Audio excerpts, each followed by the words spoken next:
I was just remembering it's 7:30 your time, so thank you for being here early. No worries. All right, are we ready to kick this thing off, Cello? Are you good? Yes, absolutely. Scott, Cello are ready to roll. Okay, so we've kind of got our welcome and introduction time in. Got a lot of familiar faces on the line, and so thanks for being here on a Monday morning, bright and early.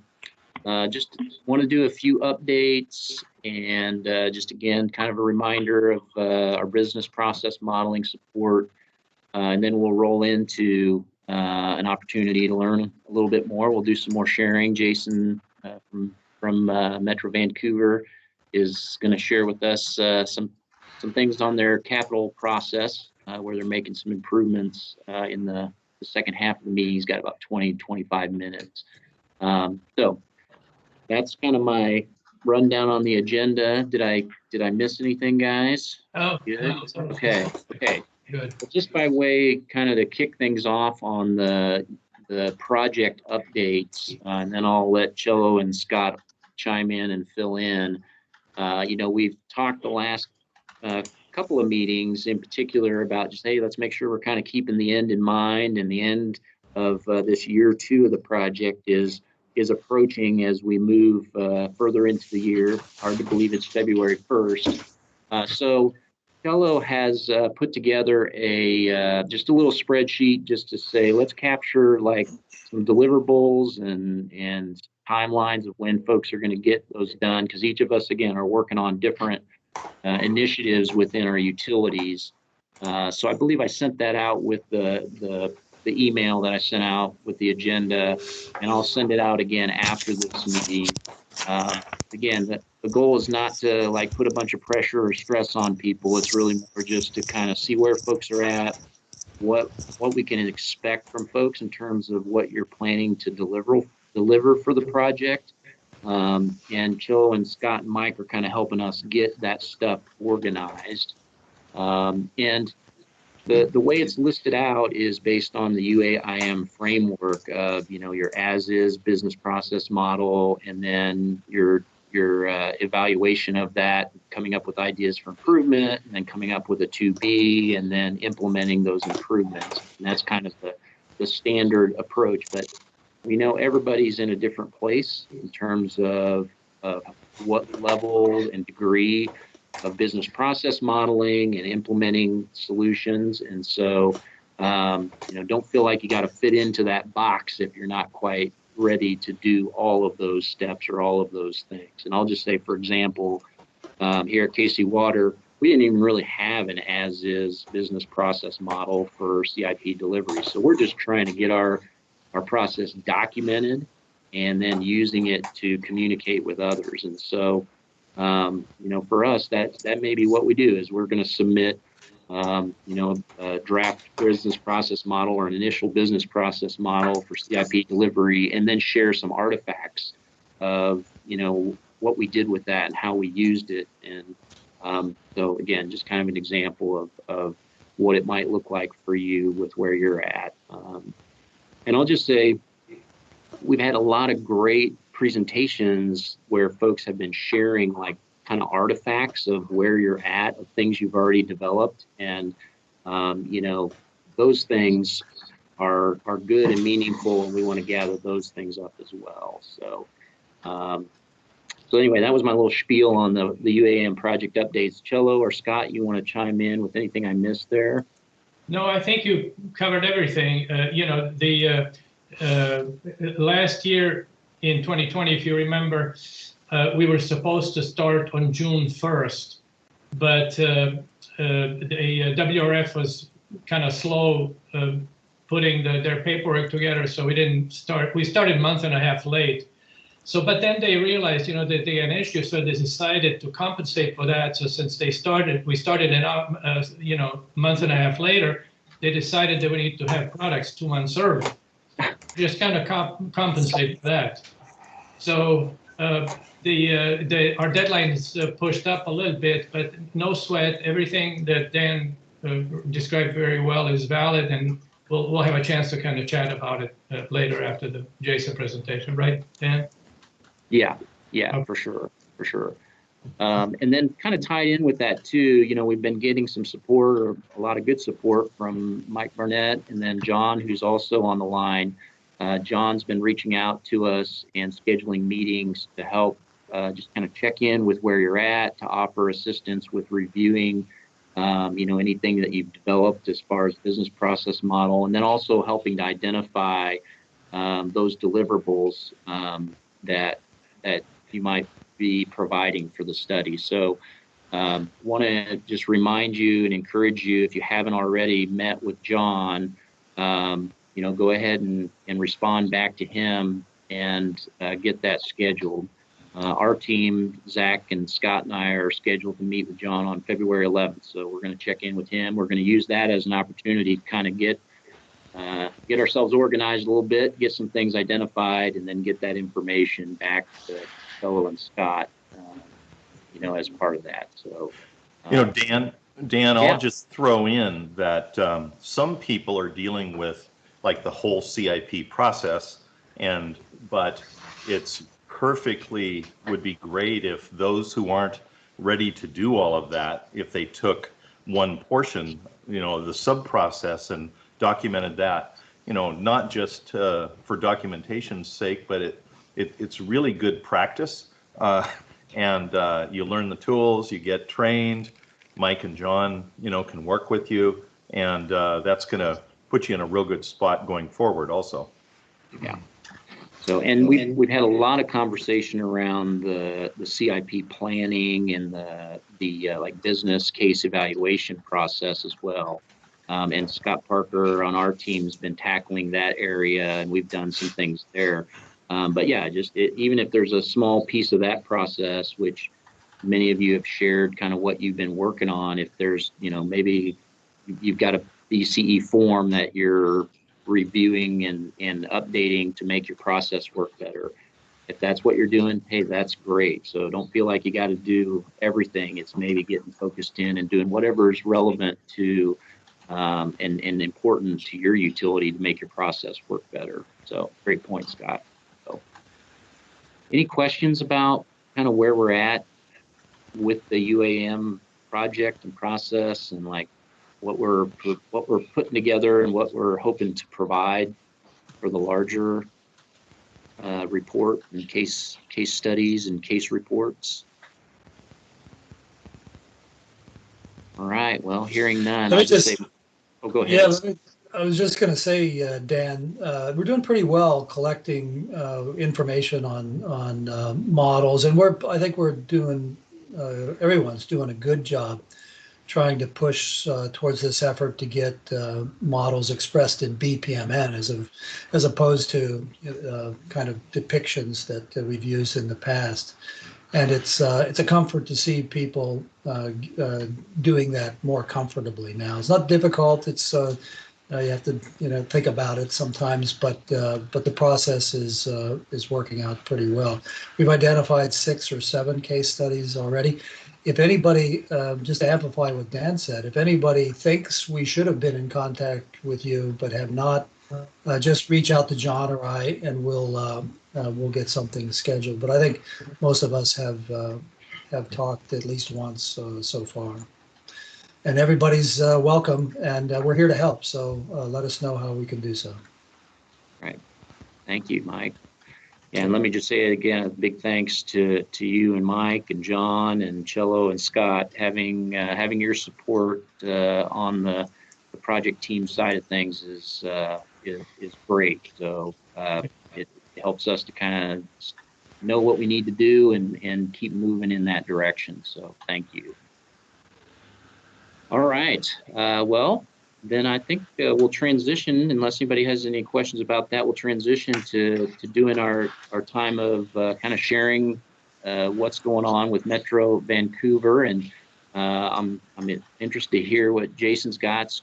That's awesome. And then as we get to the end of the meeting, we'll kind of revisit like where are we going from here and what kind of topics and things do we want to do going forward. Because I think having this again, having us as a utility sharing what we've got going on, I'll just say that's been a value for me, and we can talk about kind of what we want to do going forward with that. So, all right, well, Jason, I'll go ahead and turn it over to you, and you've got the stage.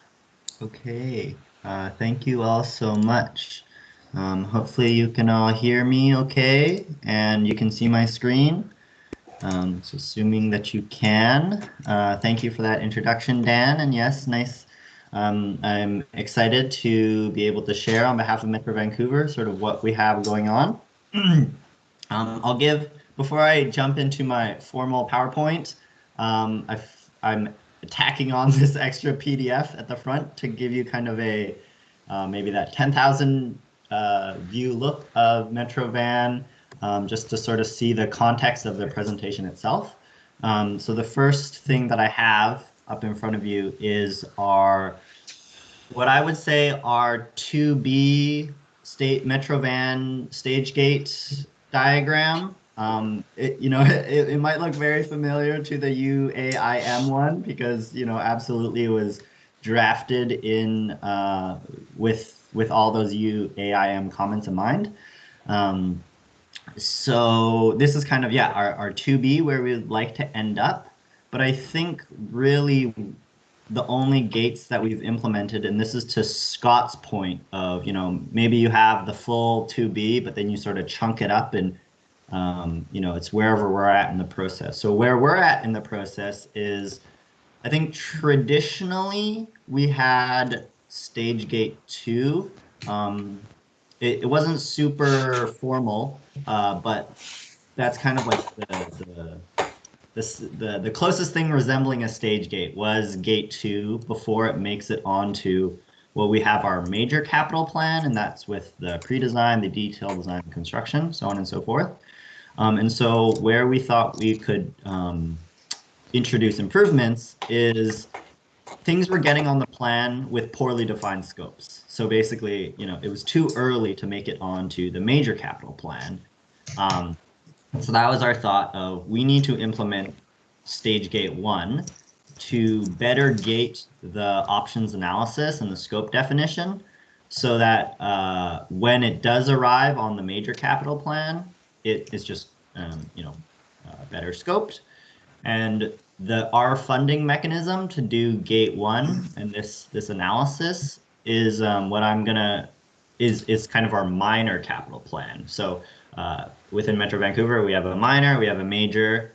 Our cutoff is about $250,000 and something that can be accomplished within 1 year. So that was one of our assumptions is you do an options analysis. It takes you about a year.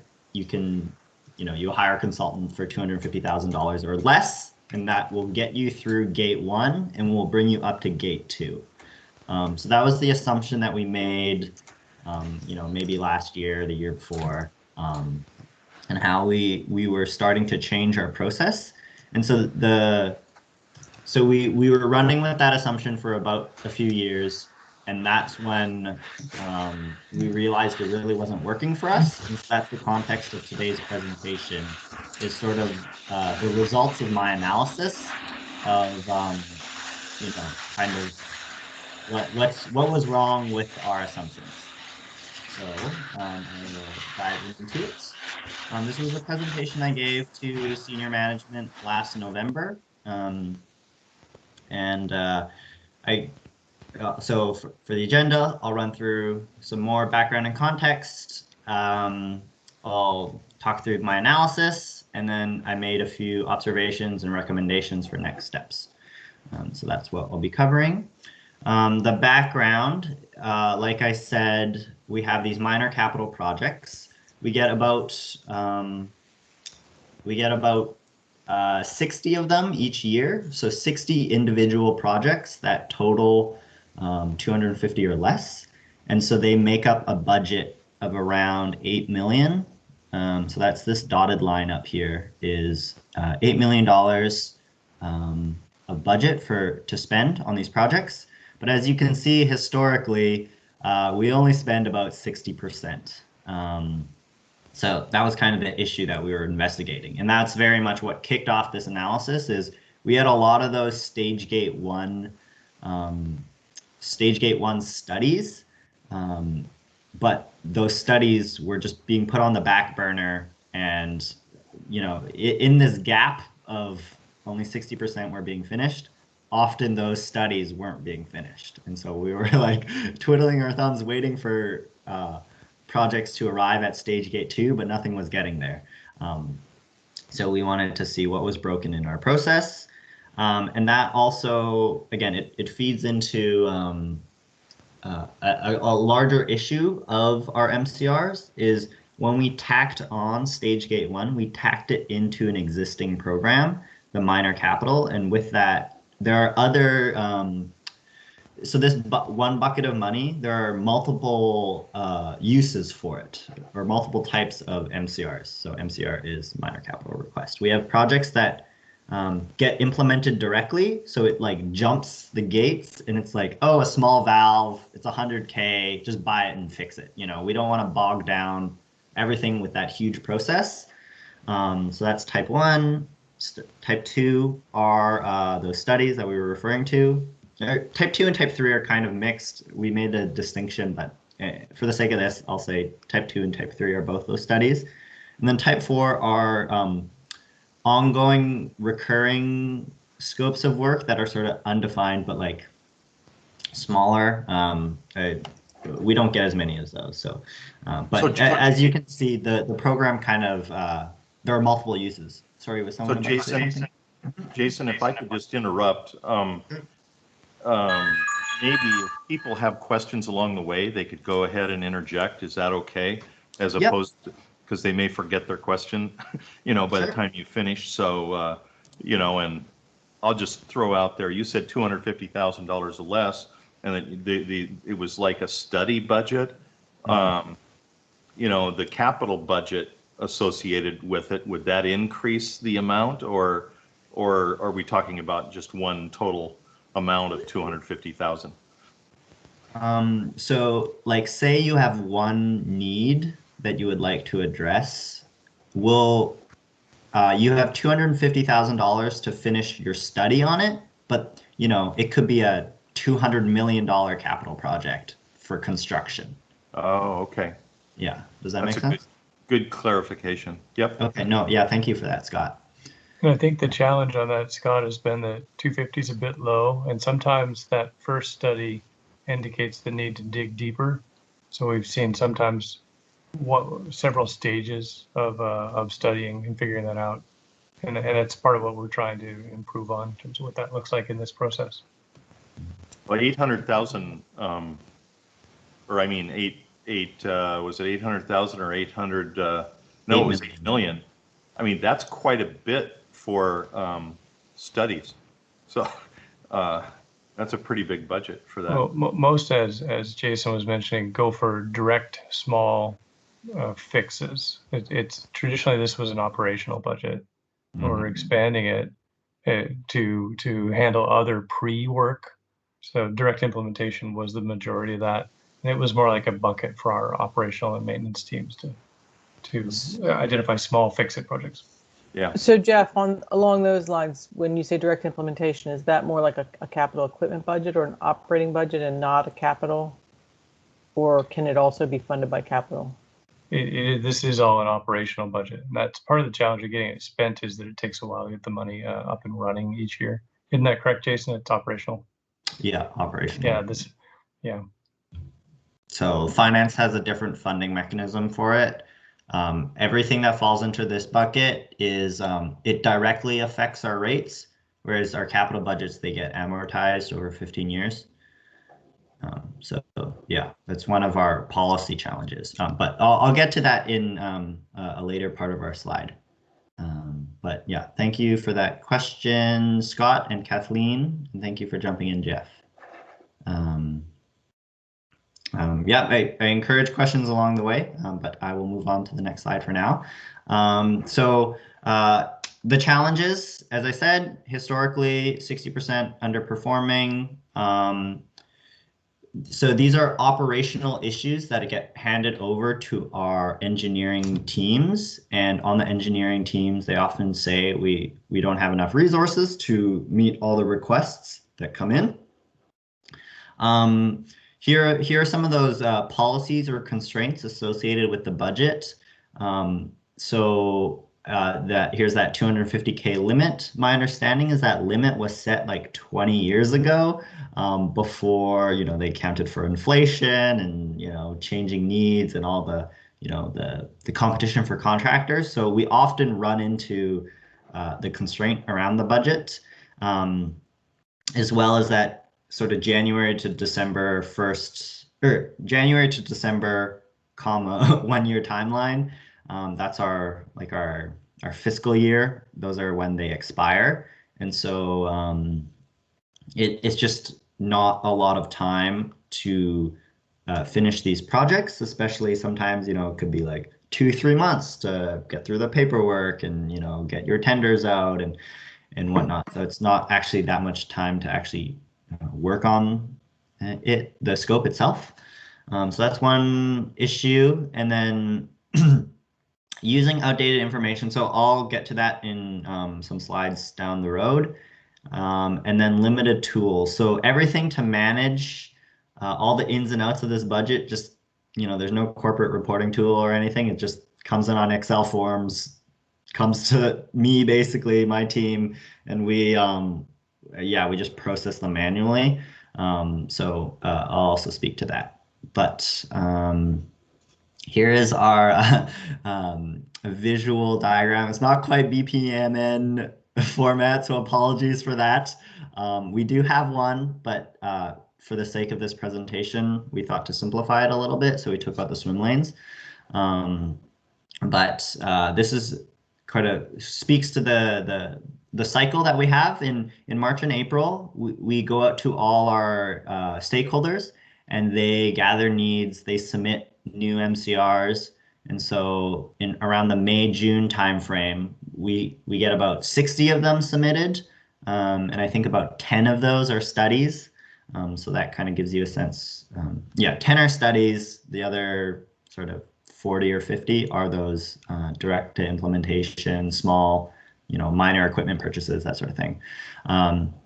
It goes to a committee for review, and then it goes up to senior management where they review it in July, August, and, you know, typically not that much work gets done in August because of vacation. So that's kind of the rush of we want to get it in before July.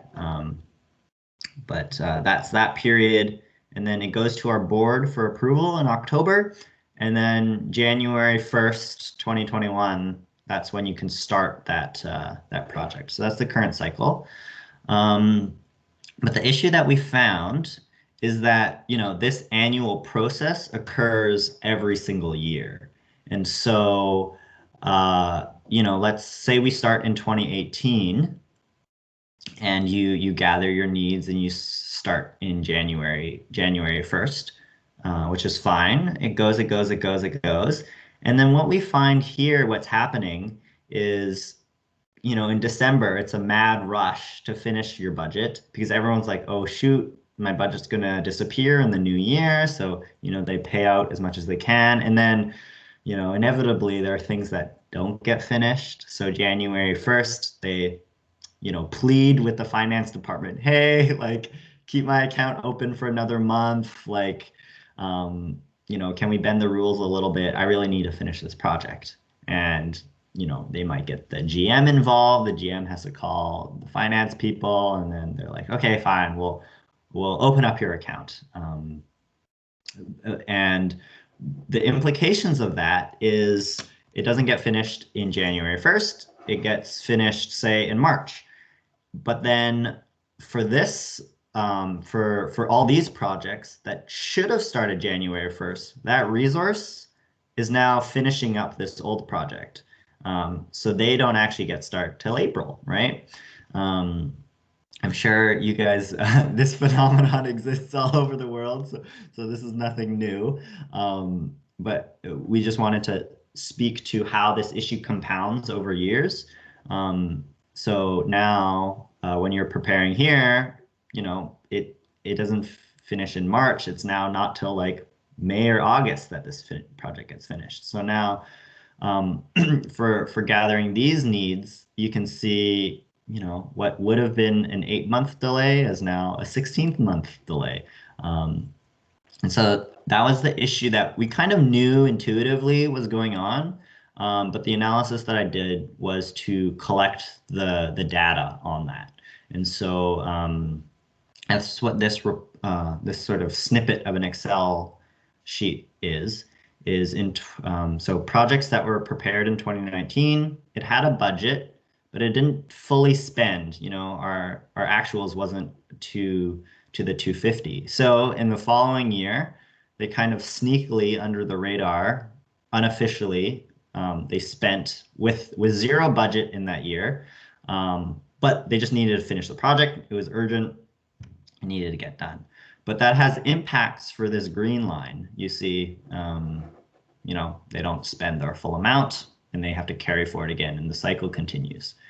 So what I did last August was I basically went through every single one of these projects that were anticipating spending in 2020, and I asked two questions. One, will this MCR finish by the end of 2020? And if not, how much will carry forward into 2021? And the results were quite interesting. So we actually projected to spend over our budget. So our budget, our 2020 budget was about 8.5 million. We were projecting to spend 10 million. At one point, that number was as high as 12. So people were very optimistic about the delivery. If you remember, historically, we only spent about 6 million. So it would have been quite a jump to spend that 10. I think a lot of that people were optimistic is because they assumed that their budget would be lost if they didn't finish by the end of 2020. And I think there's also an issue about compounding contingencies. I reached out to about 100, collect data on about 100 MCRs with projections for 2020. And let's say, each one is going to spend 10 or 20K less than their projection. Well, over 100 of those, you have a contingency of around $2 million. And so that was one theory of why we were projecting to spend over. But either way, so that was interesting. So that was kind of our bottom-up review where we detailed and we asked at each one of these MCRs what they thought they were going to spend by the end of 2020. Hey, Jason. Jason, yeah, one question is, you're talking about delays and all that, and it's a year-long process. Are there some projects that come forward? You could have equipment breakdowns, like must-do projects that wind up going through a fast track, type of process rather than spending that whole year? Yeah, that definitely happens. So this is sort of the planned cycle, as you know, as I walked through. But like you said, this $8 million is sometimes seen as a bit of a slush reserve contingency fund where, a valve breaks down 100K tomorrow, we need it. Some of these planned projects, they get bumped further down the list as it makes room for those unplanned work. That also definitely happens. Hi, Jason. Jason, hi. This is Scott Parker, Kansas City. First of all, how should I say this? You're speaking to, I think, a problem with all capital planning, which is, plans are great, but they never really go as planned. So you kind of have to do it, but you never follow it, type thing. But one thing that I have found through many years of doing this is that, and we do at Casey Water now a lot better even than we did a couple of years ago, is I think it's the importance of having a cross-functional team reviewing these submissions in the context of things like studies, right? I'll just give you an example. I actually have a question. Do you all capitalize your studies? You said it's in your ops budget. Do you not? Is there a policy or something around that? Let me tell you why I say that. So we used to do the same thing until about 3 years ago, when I was noticing something very similar to what you're saying, which was two phenomena existed. One is we actually needed more studies than we were doing. We were just kind of carrying projects across time, and people weren't really doing a very good job of not only identifying what needed to be done, but also just remembering what the original project was on the list for. So that was one. And then the second big thing is we were tying up so much money in, I'll just say in things that really weren't coming to fruition, that our capital plan was getting overburdened. It was actually getting out of whack because we had too much money kind of tied up in all these things that may happen versus the things that actually did happen. And as you mentioned, because it was in our operating budget, it was a lot of begging and pleading with finance to roll, encumbrances forward or commitments, obligations forward, so on and so forth. And that does not look good on your accounting books for everybody that's on the call.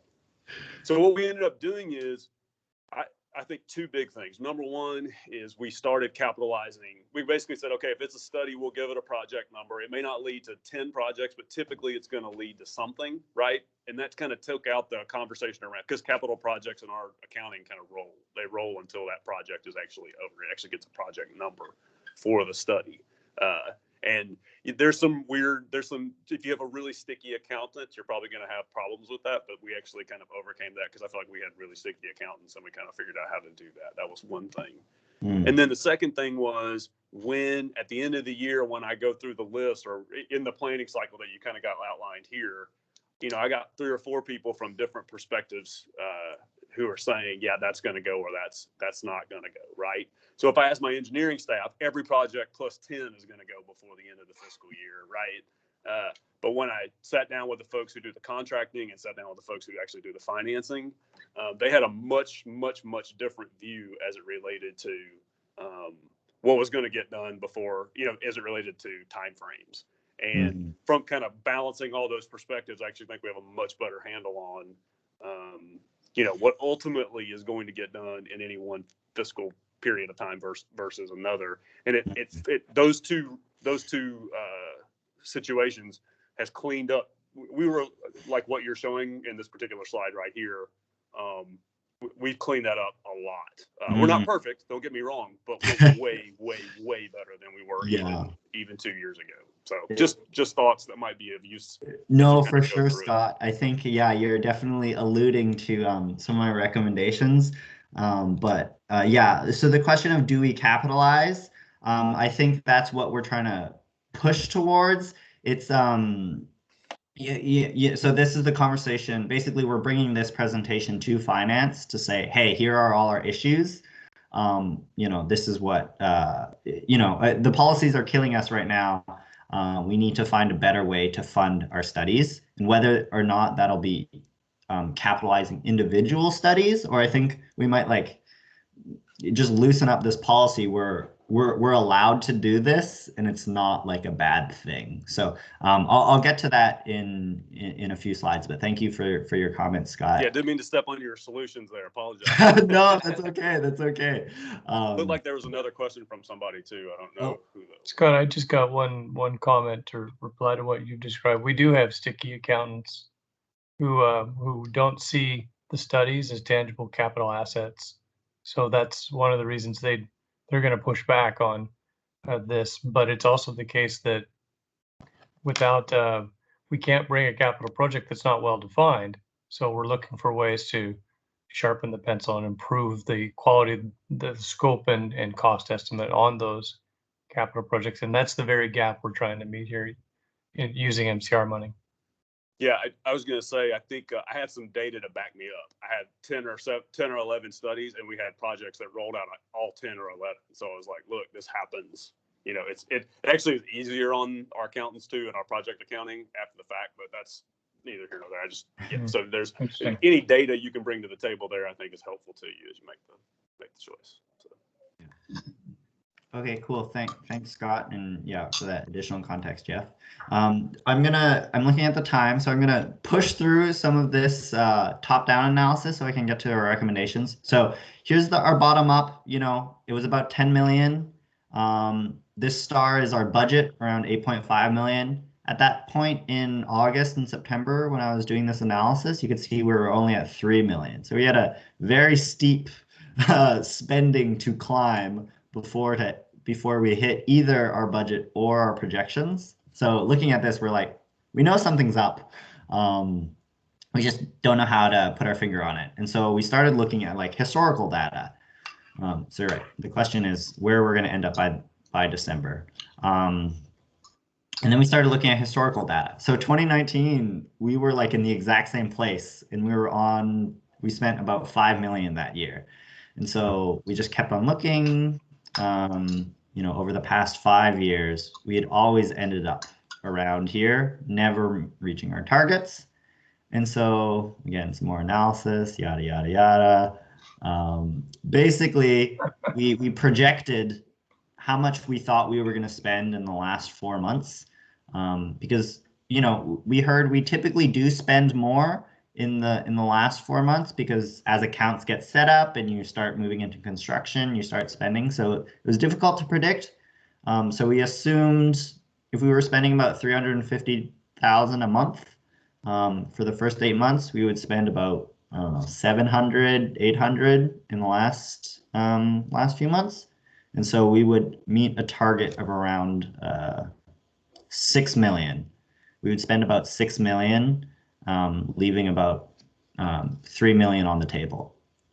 And so based on that, we kind of, Scott, to your point, we were like, hey, if we're leaving 3 million on the table, like, is there other unplanned work that we could approve and just spend against this budget? So that was one thought. And yeah, just again, more analysis I won't go into, but that was kind of our top down and our bottom up. And we were kind of asking ourselves, okay, well, what are we going to do? But I'll move on to the observations. So the first observation is... Jason, this is Kathleen. I have a quick question before you move on. Sure, go ahead, Kathleen. Can you go back a couple slides? It looks very consistent.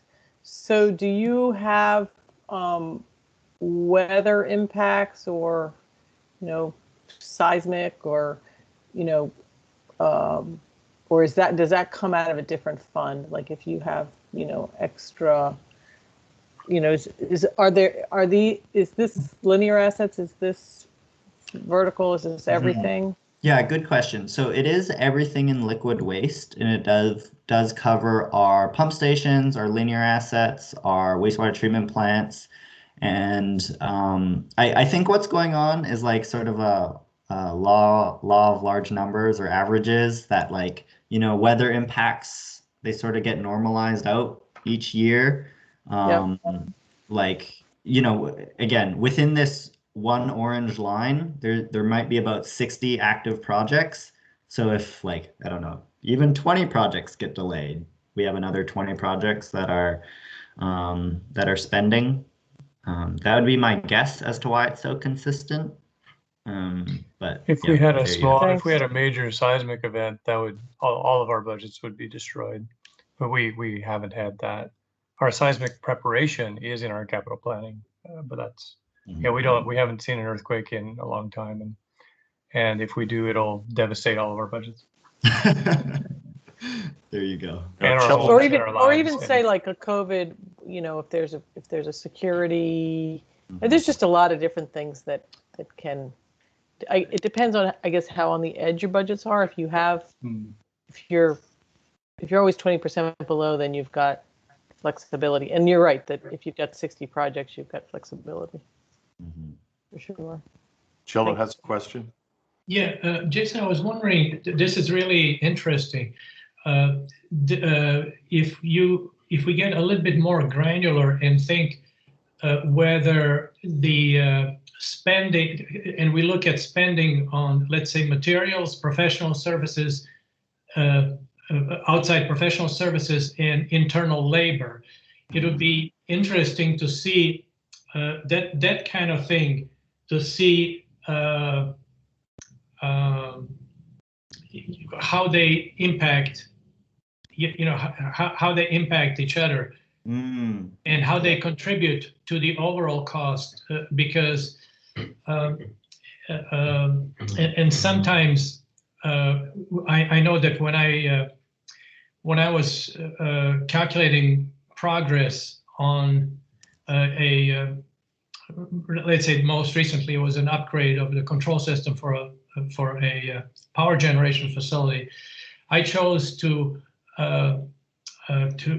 use the professional services, because it was a deliverable-based contract, professional services to indicate the progress of the project, how many how many tests they've delivered, because sometimes it's tricky because you may have large equipment purchases that then can come at the end or at the beginning and really distort what the what's really hindering going forward and where we are with project. Just a thought, if you looked at it a bit more, a little bit more granular. Yeah, that's really interesting, Cello. I think definitely seeing the connection between materials, consultants, and internal staff time. I think, yeah, I'll definitely take that note. Maybe do some more analysis.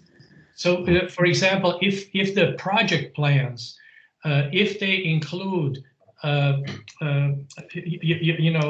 internal labor costs, and if they're negotiated and if they're resource loaded, then one can compare both the time and the money on each of these components. I think it tells it can tell an interesting story in terms of where the bottlenecks are. Yeah. Jason, I think that does flag an interesting point, just to highlight for them that people in planning and in operations don't cross-charge their time to these minor capital projects, but our construction staff do. So there's little subtleties there. It is true, as Cello's pointing out too, that one of the key constraints on delivering these that I think you might have mentioned, Jason, is staff time. I've had a couple that are on the books for 3 years that haven't been able to move, and it's because there's no O&M staff available to help deliver it. So it's not access to the bungee that's the problem. It's a staffing constraint. So one of the ways in order to resolve a problem like that, one would have to sort of change the way the projects are budgeted, because if the internal labor, whether it's charged to capital project or not, is budgeted, then you can project. If the project work plans and schedules are resource loaded, one can project where the constraints are. What we find sometimes is that what can kill us is the review time. A consultant submits drawings, let's say, and it takes a longer time for internal review, and it causes all sorts of great havoc on the consultant, on time, on schedule, and budget. So if the project plans and budgets don't include the internal resource loading, it can really be tricky, and especially if you're not charging internal time to capital budgets, it becomes a really difficult thing to figure out. Anyway, just a note. No, yeah, thank you for that, Cello. Yeah, that's really interesting. Yeah, good context and more analysis to be done. I will move on to my next few slides. Speaking to the observations, I won't go too much into detail. I think we've already chatted about a lot of these. But in our existing process, there are a lot of bottlenecks. Kind of a slow January start, a rush December. There's kind of this handover gap where you hand it from the O&M groups to the engineering groups, and the engineering groups need cross-charge codes, yada, yada, yada. What it all leads to is sort of this hurry up to wait issue where, people rush around to gather to submit, and then that information just sits on somebody's desk for, be it 8 months, be it 16 months, where that information is just getting stale. And by the time it gets handed over and the engineers start on it, they were like, what's even going on in this project? I think Scott was mentioning that as well, Scott Parker at Casey Water, of like, what are we even doing? And then we need to like reinvestigate and remobilize. So yeah, that was an issue with the system. This process discontinuity, so I spoke about the fear of losing budgets, how that made us be very optimistic when we thought what we could accomplish finishing by the end of the year. And then that led to these capacity communication issues where, you know, if a supervisor asks their PM, like, hey, are you going to be finished? They'll say, yep. It's like, okay, well, I'm going to start you on a new project in January. And they're like, yep. And then even though they know they're not going to finish, it, like in terms of official reporting, they have to say we're going to be finished. And so that kind of overloads these people. And they can actually work on the projects that they say they can. And then all of this is funneling into, we assume the previous MCRs are completed, and so budgets are prepared in isolation without these carry forwards. And then that affects our prioritization of these new projects. Like when we gather all these needs, we just assume that all these needs are done. Even though, you know, behind the scenes, people know like, that it's not really going to get done. It's hard to fold that into the official decision making. And then, as I said, all of this happens on individual Excel forms. They eventually get printed. Paper signatures are gathered. All the tracking happens like within Word, email, separate spreadsheets again. So I'm almost not surprised there's so much disconnection between the years, because it's a bit of a nightmare just to collect all the data in one place. I would say, you know, all this analysis that I've done, it was really just hunting down where it lived. There was no one central place to pull the data and see the picture. So that's the cumbersome tools. As for the recommendations, really, what if we could switch the, I guess the approval, the budget approval. So instead of each year we have $8 million to spend, what if we could flip it so that just by default, we're getting $8 million every single year, and then it's up to a portfolio manager to kind of manage this prioritized list. So what can happen is the board, it gets approved at, again, around 8 million every single year. So they can be separated from the cycle. And if I go back to our previous version of this, like the green and the red here, the preparation was all rushed to make it into this board approval package. But it's like all of this information was kind of fiction. Like we were just kind of, you know, guessing at what we would accomplish next year, but then we wouldn't actually accomplish those things. So, you know, the recommendation is let's just be honest about that and separate out the two exercises. So we're not gathering in order to approve this budget. Like if the board asks, they can see our current ongoing list, but it doesn't, those aren't necessarily tied to a specific year. And so that enables collection throughout the year. What that does is any new requests can be prioritized against our existing backlog.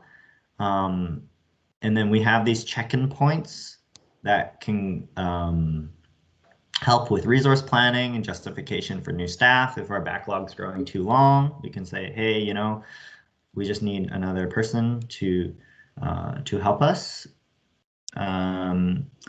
Talking about like mobilizing in a timely manner. So, you know, in the previous slides, the gap between the red and the blue, the actual working on the project, you know, could have been 16 months. With this new setup, we're saying, you know, say the committee meets on Monday, you can start the paperwork to begin your project on Friday if it's really urgent.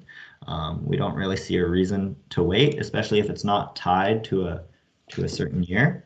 I think that's what it will allow. It'll also allow, you know, some projects, they need longer than a year, and they might need more than 250K. And we've already like run into that a little bit. So one of this recommendation is working with finance to say, hey, what can we do to change this policy, or at least make it fit our needs better. And then the next recommendation is following our project management guidelines. So this is just some documentation where it would specify handover, define responsibilities, and outline a schedule. That's kind of done inconsistently by our projects. And then having better tools, like some software to support the gathering of needs and the managing of projects. That's that.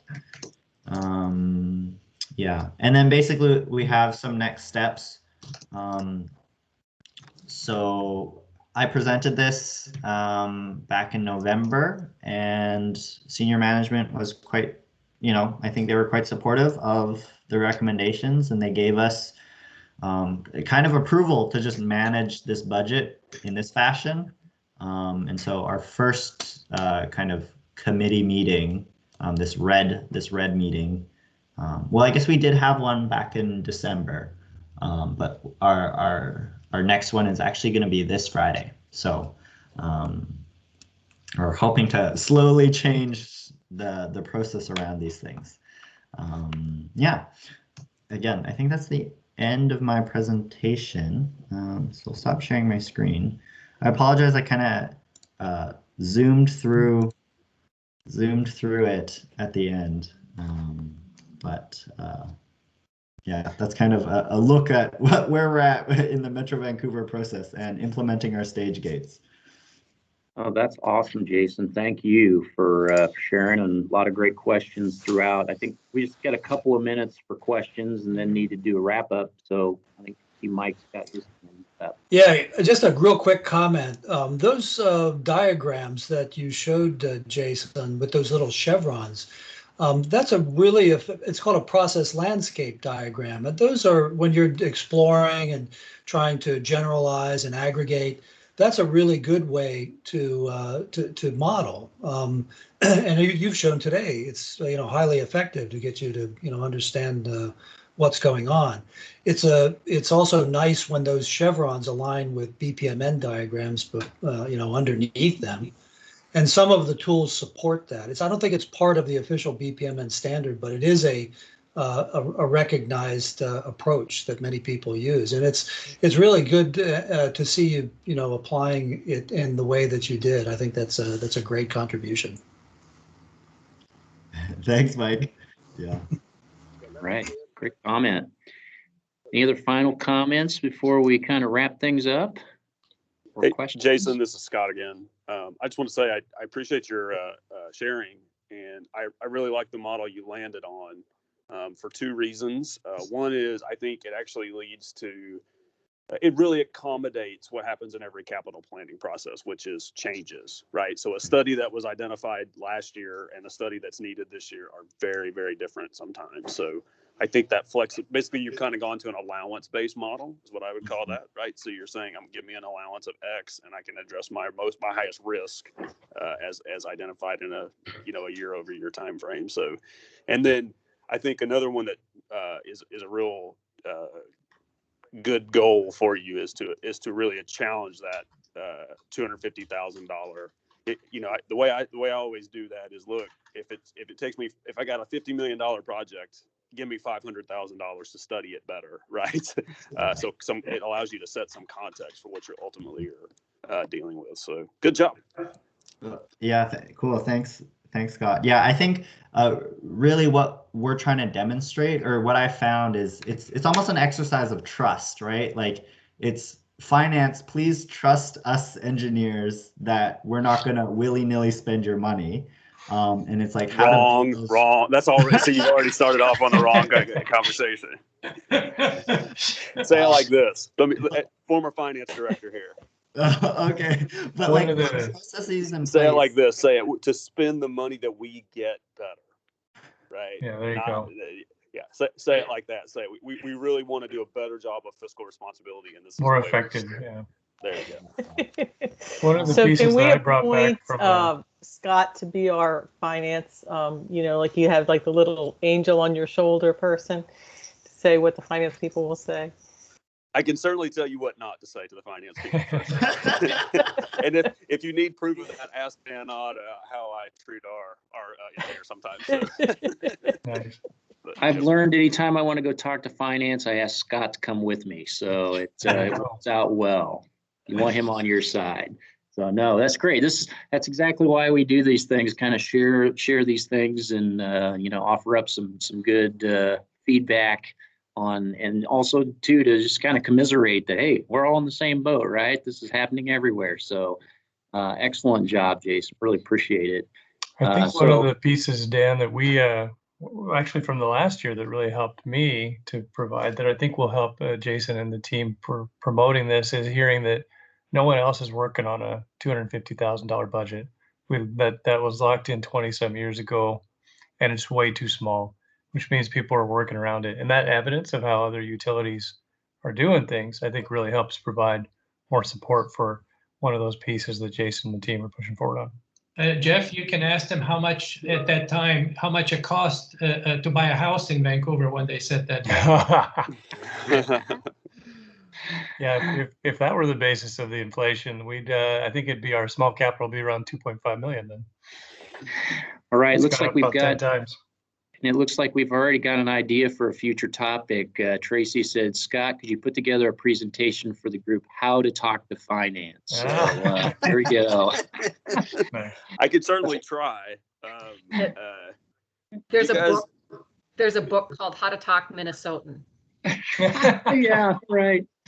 All right. So that's actually a great transition. So I'm going to send out a follow-up email. So Jason, if you would send me like a PDF of your slides so I can send it out, that'd be great. We'll send out the recording for the call. Cello's got that. And then